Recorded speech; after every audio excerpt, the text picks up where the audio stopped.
welcome back to another episode of Painting Minis with Dan and Sam. Today we're going to be taking a look at two pretty cool miniatures. Dan will be taking care of the Street King from the Combat Zoners, and I'll be taking care of the Lawman Investigator from the Edge Runners E-Pack. So, without further ado, let's get to painting.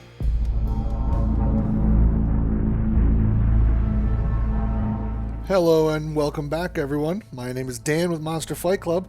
Today I'm going to be painting the Street King. He is the leader of the Combat Zoners faction. He's a great character on the field where he's got his two double guns that let him do some extra damage at good range, but he also has some special abilities that let him activate his other gang members to do some really powerful combos. So I've primed him up in Corax White here, and you can see there's a ton of details, so let's get started. First off, I'm going to start with the pants. I'd like to work from the inside out, so the lowest layers are what go first here. So I'm going to start with Steel Legion Drab, give him that, worker fatigue look there for it. So covering all of the legs as much as possible to get that even coat. Make sure I'm avoiding the leg straps as much as possible, which we will go back to in a bit. Next, I'm going to do a little pop of color here with some Troll Slayer Orange here. That goes for his shirt. And then we're going to get into more of his armor and darker pieces here. So all the Combat Zoners have ski masks on, so I went with Corvus Black on the bulletproof vest, his ski mask, and also his finger motorcycle gloves. Gives a nice contrast when you start putting in the skin there, but also hides their identity. Using the same color on his leg straps and holsters, and a nice break from the Steel Legion Drab that we have. Trying to stay as neat as possible going around those leg straps here, but getting a good coverage with that color. Corvus Black's a little thin, so sometimes you do have to go over it twice. I'm going to go back to Mournfang Brown, which is my favorite brown color here for his boots. Again, trying to get that everyday dock worker, construction guy looking, but he's also, again, the leader of a gang. Now for his jacket, which is the largest piece on him, I'm going with Deathworld Forest. Again, I wanted that old fatigues look, something that an everyday person would have while in the Night City world there for you. So it's not as vibrant, as colorful as the other ones we've done, but it's more of that everyday normal person who's going out there fighting for his turf. Next, switch over to Lead Belcher, which is a solid silver color. Use that for the guns and belt buckles going across his leg straps and belt. And then now I'll put on the Cadian Flesh Tone color. Not too much here, it's just his fingers, a little bit around the eyes, a little bit by his neck, but ultimately not that much skin is showing here on this model, but allows the other colors to really stand out. So going back to my original colors here, just going to touch up a couple things here before adding on the wash stage. Now this step, I went with Nuln Oil instead of Agrax Earthshade because I wanted to darken down these colors as much as possible to get that really dirty, well-worn feel there for it. So cover the entire model with this. It's great for the metal work, it's great for the jacket and the pants to really darken it down as much as possible. And when I highlight these things back up, it'll bring it back into life.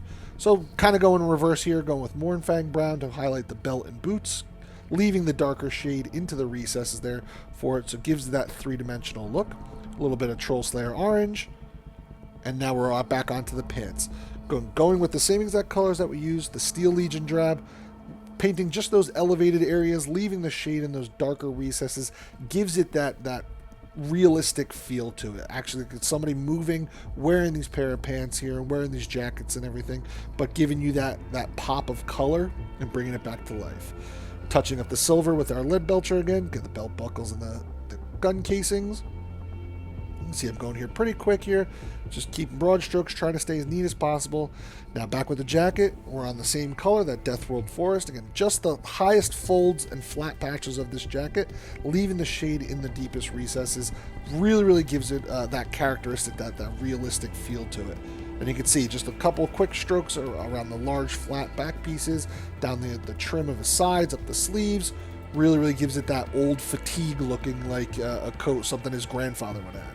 But to give it a pop of color here, I went with Evil Sun's Scarlet to give the gun cases a little, almost a Nintendo blaster feel. Again, something in Cyberpunk is going to have some bright neon colors. I touch up the Corvus Black next. And you can see just kind of, again, the model's kind of doing the finishing touches here as this really does come to life. A little bit more of the red, a little bit more of the Cadian Flesh Tone to touch up the skin, bring it back to that vibrant color here. And then I'm working around the eyes, putting a little white dab and then a black streak on it, just to give it a little detail. It's a nice little pop when you're looking down at the model. Touching up that black to reshape the eye sockets here to give it the full ski mask feel. And as you can see, here's the finished product for my Street King. Very, very quick paint job, easy color palette there for you, but again, he does a lot of work on the battlefield, come in and his gang, and I hope you enjoyed our show.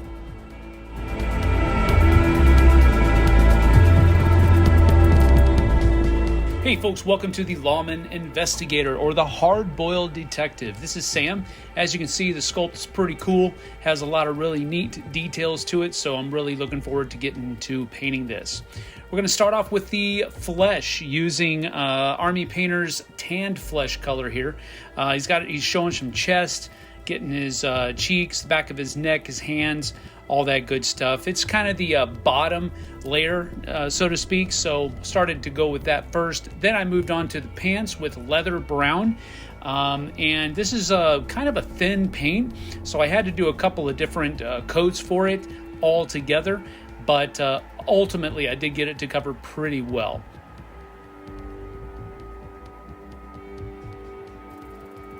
After that, I decided to go with a black color for his shirt because I know I'm going to do a green color for his vest, and I wanted to make sure that there was a lot of differentiation between those two colors. So the black was a really good contrast. Then I also went ahead and did the shoes as well.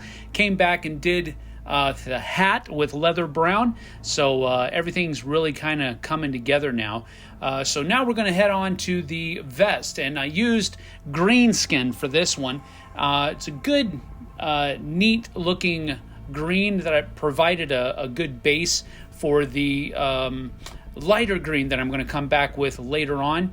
Went ahead and used uniform gray on his holster straps and his holster, and they come around to the back as well there, so that was pretty good. I just liked the contrast that it gave with the black and the green, and how it looked kind of like almost like a gray leather. So then I moved on with gunmetal to do all of the different accents on the model, like the handcuffs here, and then also used it to do some of the cufflinks, the little things on the back that are kind of knobs that are holding that holster together. Of course, the gun as well. So doing the cufflinks right here for his shirt. So really enjoyed it. Did a little piece there on his hat, and then of course his the buttons on his shirt. So that's pretty cool. Went ahead and did a soft tone, not a strong tone like the other ones I've done so far, because I didn't want to mute these colors too much, but I still wanted to give that weathered, used clothing look that tones and shades usually help a lot with, because it settles into those recesses, as Dan has said, and provides a lot of 3D there. Now I'm just going back with some of that tanned flesh and bringing out some of the highlights of the skin portions of the model. Then I'm dry brushing the uniform gray on the black so that it provides all the highlights. Then I went ahead with jungle green to do some highlights on that green vest, and it really made it pop, and I liked how it happened. Now I'm using some fur brown on the pants just so that you can provide the details and make those pop, all the different raised edges of that. So it's a lighter brown, and it turned out to look really neat. Now I'm just going back and touching up some of those areas with shining silver that I used gunmetal on earlier, just so that there's a little bit more pop on those details of the model. And so now you see that this is the finished product. I used a black on the base and a demonic yellow for the road stripe. So that's about it for our episode today. Again, remember that the gist of these videos is simply to give everyone a real basic introduction to how simple it can be to paint miniatures and have them look pretty stinking good on the table, just to enhance your experience during gameplay just a little bit more. We certainly hope that you find these videos encouraging if you haven't taken that leap into miniatures painting yet, And we hope that you find them informative and helpful as well. Be on the lookout in about a week for our next episode, where Dan's going to be taking care of Blaze from the Combat Zoners, and I'll be taking care of the Exec 2 from the Edge Runners E-Pack. So, until then, keep playing some games, and we'll see you guys and gals on the flip side. Take care.